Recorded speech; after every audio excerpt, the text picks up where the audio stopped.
쌤, 오늘은 어떤 얘기를 해주실 건가요? 네, 오늘은 지구온난화를 일으키는 원인인 온실가스에 대해 알아보겠습니다. 쌤, 온실가스가 뭔지요?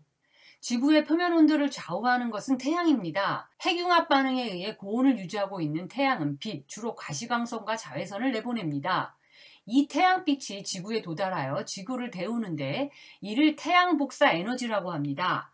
지구는 모든 태양 복사 에너지를 흡수하지는 않고 반사에 의해 일부는 다시 우주로 내보냅니다. 이때의 반사율도 지구의 표면 온도를 좌우하는 중요한 요인입니다. 또한 데워진 지구도 우주에 빛을 방출하는데 지구가 내보내는 빛은 우리 눈에는 보이지 않는 적외선이라는 전자기파입니다.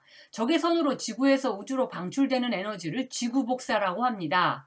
태양 복사와 지구 복사 사이에 균형이 잡혔을 때 지표면의 온도는 일정하게 유지되는데 대기의 작용을 고려하지 않고 그 온도를 계산하면 영하 18도가 됩니다. 그런데 지구에는 대기가 있으며 그 안에는 이산화탄소 등의 온실가스가 포함되어 있습니다. 온실가스는 태양빛은 흡수하지 않지만 지구에서 나오는 적외선은 흡수합니다. 흡수한 적외선을 다시 방출하는 재복사에 의해 지구 표면은 더욱 데워집니다. 이러한 온실 효과의 영향으로 지구 표면의 평균 온도가 13.9도씨를 유지하게 됩니다. 태양에서 지구와 거의 같은 거리에 있는 달의 경우 평균 온도는 영하 23도인데요. 달에는 대기가 없어 온실 효과가 나타나지 않기 때문입니다. 지구의 대기는 질소 78%, 산소 21%, 아르곤 0.93% 이렇게 세 기체가 99.93%를 차지하며 이산화탄소는 0.04%에 불과합니다. 적외선을 쬐면 질소와 산소처럼 한 종류의 원자만으로 된 분자는 아무 일도 일어나지 않지만 이산화탄소처럼 다른 종류의 원자가 결합된 경우에는 다른 종류의 원자를 잇는 결합 부분이 신축하거나 구부러지면서 분자를 진동시켜 열을 발생시킵니다. 그래서 한 종류의 원자만으로 된 분자인 질소, 산소, 아르곤은 지구 전자기파를 흡수하지 못하지만 다른 종류의 원자들이 결합한 수증기와 이산화탄소, 메탄, 아산화질소 등의 기체는 적외선을 흡수합니다. 쌤, 수증기도 온실가스인가요? 대기 중에 포함된 수증기의 양은 1 내지 3%로 이산화탄소에 비해 훨씬 크지만 인류 활동에 의해 직접 변하는 양은 무시할 수 있을 정도로 작습니다. 따라서 인류가 제어할 수 없는 수증기는 일반적으로 현재 지구온난화를 일으키는 온실가스로 고려하지 않습니다. 또한 수증기는 온실 효과를 가져오는 한편 구름이 되면 태양빛을 반사하므로 지구의 온도를 내리는 방향으로도 작용합니다. 수증기의 움직임은 기후변동의 메커니즘을 이해하는 데 중요한 요소이므로 지속적으로 연구되고 있습니다. 쌤, 온실가스라는 게 있어서 지구의 온도가 따뜻하게 유지되고, 그래서 생명체들이 살 수 있게 되었군요. 그런데 이런 온실가스는 어떻게 생기는 건가요? 온실가스 중 많은 부분을 차지하는 기체가 이산화탄소인데요. 지구온난화의 주요 원인이기도 합니다. 탄소를 함유하는 자연 저장고 사이에서 탄소를 이동시키는 주요 매개체는 바로 이산화탄소입니다. 이를 탄소순환이라고 하는데요. 대기 중에 이산화탄소가 나타나는 요인은 다음과 같습니다. 먼저 생물들이 호흡을 통해 이산화탄소를 내놓습니다. 땅속에 유기물이 분해되거나 나무가 썩을 때도 이산화탄소가 배출됩니다. 화산이 폭발하거나 분출할 때도 이산화탄소가 나옵니다. 지각이 융기하는 과정에서 지표로 노출된 유기탄소에서도 이산화탄소가 나옵니다. 그리고 바다에서는 해저화산 등지에서 이산화탄소가 배출되기도 합니다. 우리 인간이 연소시킨 화석 연료에서 이산화탄소가 배출됩니다. 탄소를 이산화탄소로 바꾸는 과정과는 정반대로 대기 중에 이산화탄소를 흡수하는 과정도 있습니다. 일단 육상식물이 광합성을 통해 이산화탄소를 흡수합니다. 바다에서는 식물성 플랑크톤이라 불리는 작은 단세포 생물과 미역, 김 등이 광합성을 합니다. 이런 광합성 생물들을 한데 모아 조류라고 부릅니다. 지각을 이루는 규산염 광물이 화학적으로 풍화될 때도 이산화탄소가 흡수됩니다. 이산화탄소가 바닷물에 녹아들기도 하는데요. 이후 생물학적, 화학적 과정을 거쳐 탄산염이 되어 가라앉습니다. 이렇게 쌓인 탄산염은 퇴적층이 되어 지각의 한 부분을 이룹니다. 이처럼 대기와 해양, 암석과 생물권 등 지구 전체에서 탄소가 형태를 바꾸어가면서 돌고 도는 것을 탄소 순환 시스템이라고 합니다. 이러한 탄소 순환 시스템은 지구의 열 분포와 기후에 중요한 영향을 미치며 이를 통해 대기 중의 이산화탄소 농도는 균형 있게 조절되어 왔습니다. 그런데 최근 심각해지는 지구 온난화로 이러한 지구의 정교한 공기 정화 장치에 문제가 생겼습니다. 산업화 이후 대량으로 소비하는 석탄, 석유 등의 화석 연료를 통해 인류는 수천만 년 또는 수억 년에 걸쳐서 지구에 저장되어 온 탄소를 순식간에 대기 중에 이산화탄소로 방출하고 있습니다.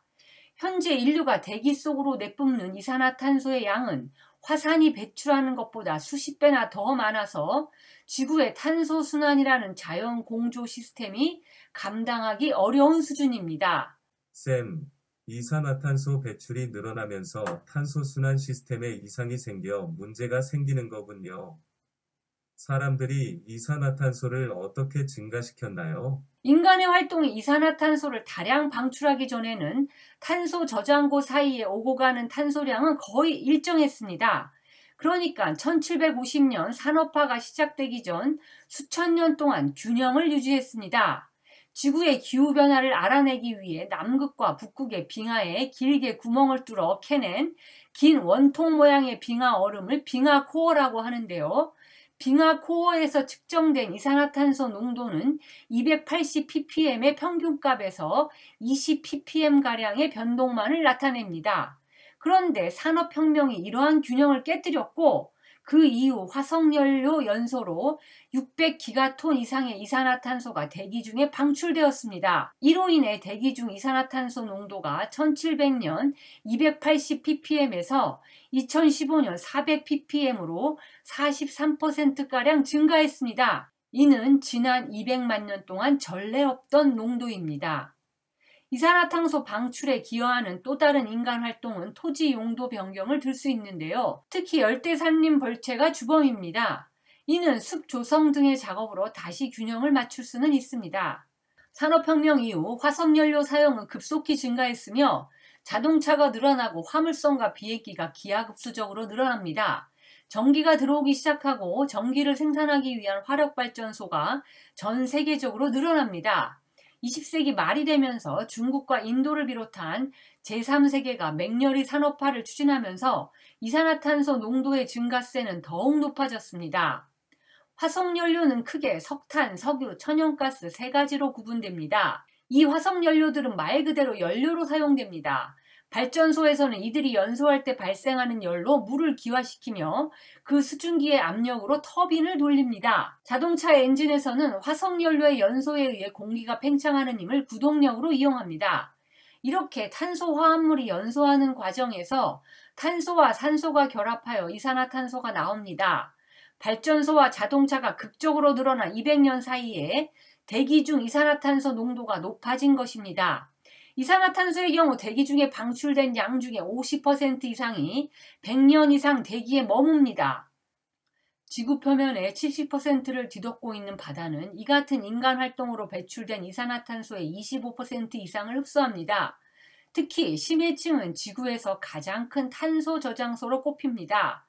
대기 내 탄소량의 50배 이상, 땅 위에 초목, 토양, 미생물 전체에 저장된 탄소 총량보다 10배 이상 많은 양을 저장하고 있습니다. 그런데 산업혁명 이후 이산화탄소 배출량이 급격히 늘어나 바다가 처리해야 할 분량이 늘어나면서 바다가 산성화되고 있습니다. 일반적인 해수의 평균 pH는 약 8 정도지만 해수 내 용존 이산화탄소량이 증가함에 따라 해수 pH 값이 8 이하로 떨어지는 현상을 해양 산성화라고 합니다. 해양 산성화가 심해져서 pH 값이 1 내지 2만 떨어져도 해양 생태계는 큰 타격을 받게 됩니다. 지구 온난화로 인해 바다의 온도가 높아지는 것도 해양 생태계에 치명적입니다. 바다에 녹는 산소의 용해도는 온도에 대단히 민감한데요. 수온이 올라갈수록 물에 녹는 산소량이 줄어듭니다. 물속의 산소량이 줄어들면 바닷속의 생물들은 숨이 막혀서 죽게 됩니다. 또한 이산화탄소 배출 속도가 해양이 흡수하는 속도보다 훨씬 빠르면 남는 이산화탄소는 대기에 축적됩니다. 쌤, 이산화탄소가 대기 중 차지하는 양은 얼마 되지 않는데 지구 온도와 생태계에 아주 큰 영향을 주는군요. 온실가스에는 이산화탄소 말고 또 어떤 것들이 있나요? 메탄은 천연가스의 주요 성분입니다. 유기체가 분해되는 습지 일대에서 발산되기 때문에 습지가스라고도 부릅니다. 빙하 코어에서 얻은 데이터에 따르면 1800년 이전 1만 년 동안 대기 중 메탄 농도는 약 700ppb에 이릅니다. 대기 중 메탄의 농도는 2011년 1800ppb로 400ppm의 이산화탄소보다는 미미하지만 메탄의 온실 효과는 이산화탄소의 20배 이상입니다. 메탄의 주요 발생지는 습지입니다. 천연가스 파이프라인이나 유전에서 누출되기도 하며 논이나 가축의 장 발효에서도 나오며 매립지에 부패된 쓰레기나 나무 토탄 연소에서 나오기도 합니다. 대기에서 메탄을 제거하는 주요 과정은 화학적 파괴입니다. 메탄은 햇빛, 산소, 오존, 수증기로 인해 대기에 존재하는 하이드록실 라디칼과 반응합니다. 대기에 메탄이 존재하는 평균 기간은 이러한 손실 과정의 속도에 좌우되는데요. 약 12년이며 이산화탄소의 수명보다는 훨씬 짧습니다. 2년 이상 토양 온도가 0도 이하로 유지되는 영구동토, 이 영구동토가 나타나는 지대를 영구동토대라고 하고 토양 단면에서 영구동토가 존재하는 층을 영구동토층이라고 합니다. 영구동토대는 주로 북극과 남극에 가까운 고위도 지역에 분포하는데요. 북반구에 노출된 토양의 24%를 차지합니다. 러시아의 시베리아 지역, 캐나다 북부, 그리고 북유럽과 그린란드의 일부가 해당됩니다. 영구 동토층에 저장된 탄소량은 최대 1조 6천억 톤으로 추정되는데 이는 현재 대기 중 존재하는 탄소량보다 2배나 많은 양입니다. 이 영구 동토층이 모두 녹을 경우 빠져나올 메탄과 이산화탄소 등의 온실가스가 2100년까지 최소 43억 톤에서 최대 135억 톤에 이를 것으로 전망됩니다. 방출되는 온실가스 중 상당량이 이산화탄소보다 온실효과가 21배에 이르는 메탄입니다. 시베리아 영구동토층에 갇혀있던 메탄가스 700억 톤이 풀려나면 지구온도는 금세 6 내지 7도가 치솟게 됩니다. 아산화질소의 대기 중 농도는 0.3ppm으로 약 0.25%씩 매년 증가하고 있고 산업화 이전 대비 19% 증가했습니다. 대기 중 가장 많은 배출은 자연 및 농업 생태계와 밀접한 관련이 있습니다. 인간의 활동과 연관이 있는 아산화질소 발생원은 질소 비료 사용의 증대입니다. 바이오매스 연소나 나일론 생산 같은 화학산업에서도 배출됩니다. 아산화질소의 대기 중 생존기간은 약 120년이며 이산화탄소의 310배에 이르는 강력한 온실효과를 나타냅니다. 1987년 몬트리올 의정서에 의해 오존층을 파괴하는 프레온가스 사용이 금지되었고 한국에서는 2010년부터 전면 사용이 금지되었습니다. 이를 대체하는 화합물질로 수소불화탄소와 과불화탄소가 사용되고 있습니다. 수소불화탄소는 냉장고나 에어컨의 냉매, 소화기 및 폭발 방지물, 분무액, 솔벤트, 용제, 발포제 등으로 쓰이며 과불화탄소는 전자제품, 도금산업, 반도체 제조 시 세척용으로 사용되고 있습니다. 육불화황은 전기제품, 변압기 등의 절연체로 사용되는 가스로 이산화탄소보다 23,900배 더 큰 온실효과를 나타냅니다. 대기 중 생존기간이 1000년 이상으로 매우 길기 때문에 수천 년에 걸쳐 기후에 영향을 미칩니다.